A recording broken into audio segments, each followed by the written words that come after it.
Hey everybody, it's Dr. Maya Alapin, Mama Soul Doc. I am not a medical doctor or a mental health care practitioner.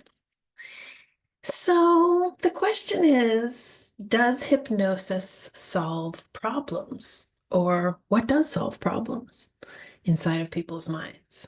So I think the usual assumption of hypnosis is that it's going to alleviate symptoms. For example, you're going to come in to quit smoking and you're going to leave a non-smoker.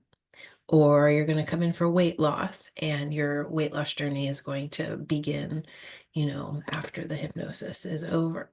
And so that's not untrue. I think that that's definitely partially true. And as you can see from reading reviews and checking out all of the feedback that I have, a lot of people do have that experience of their symptoms going away.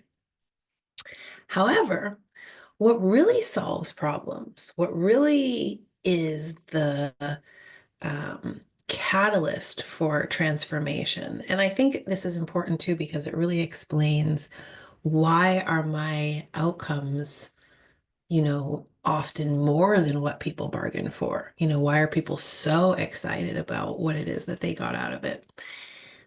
People ask me that all the time. So, like, people even ask me, like, are you a witch or something? So, I'm not a witch, but the explanation is the whole experience of tapping into the subconscious, which is what happens during trance or what happens in hypnosis, is itself part of the access point we have to the real reason a discomfort or a problem exists in a person. So the whole thing is when we're dealing on the symptom level, we're very much observing ourselves as a kind of witness. So there's an externality to it. Oh, I see myself doing this behavior that I don't like, then I feel some kind of way about it. So that's what we announce to the practitioner, right? I don't like this part of myself. But that's not really helpful in the sense that the real question is, what's the motor of that behavior? What is it deep inside that creates that impetus to do the thing that is self-defeating or self-sabotaging?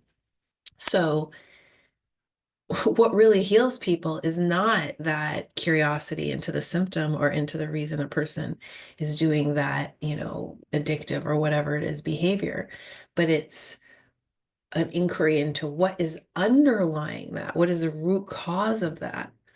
And so the problem here is we don't have ready access to that level of information.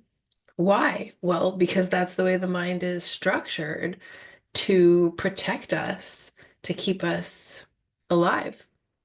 So our subconscious mind is very much behind the scenes. And the only opportunity we have to really modify behavior permanently for the long term is to inquire into what that program, what that subconscious program is telling us. And so what heals clients is not the coping mechanism or the layer of correction, which I'm not saying is a bad thing. I mean, it is helpful to get rid of our symptoms, but the real relief comes from finding out what is it that motivates me to even need that symptom to get out of what really bothers me. And I don't really know how else to hack into that kind of private conversation that a person has because they themselves don't even know how to hack into it. So the only way I know how to get into it is through the language that it speaks, which is the subconscious language.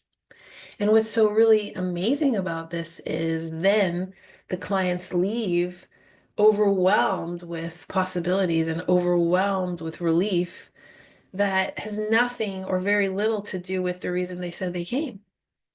So that's often what I notice is, oh, I came for X, Y, and Z, and now I feel incredibly blah, blah, blah, blah, blah.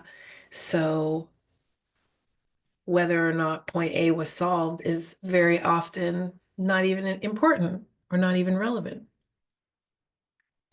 So the way people really heal is by using the addiction or using the depression or using the whatever it is that gets your attention to look behind it or underneath it, because that's where the interesting information really lies.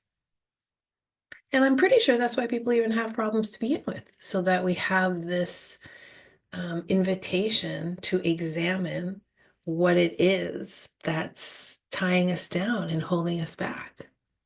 Because how else would we know where to look? But that's just a conjecture, spiritual conjecture. The other part, I think, is very, very checkable through the results that people have in sessions.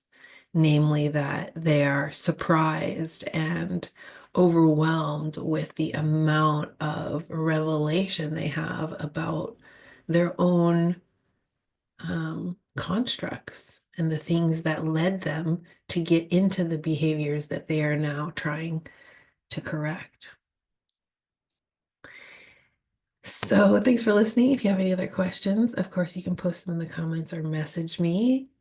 This is Mama Soul Doc, Dr. Maya Alpin in Montreal, Quebec.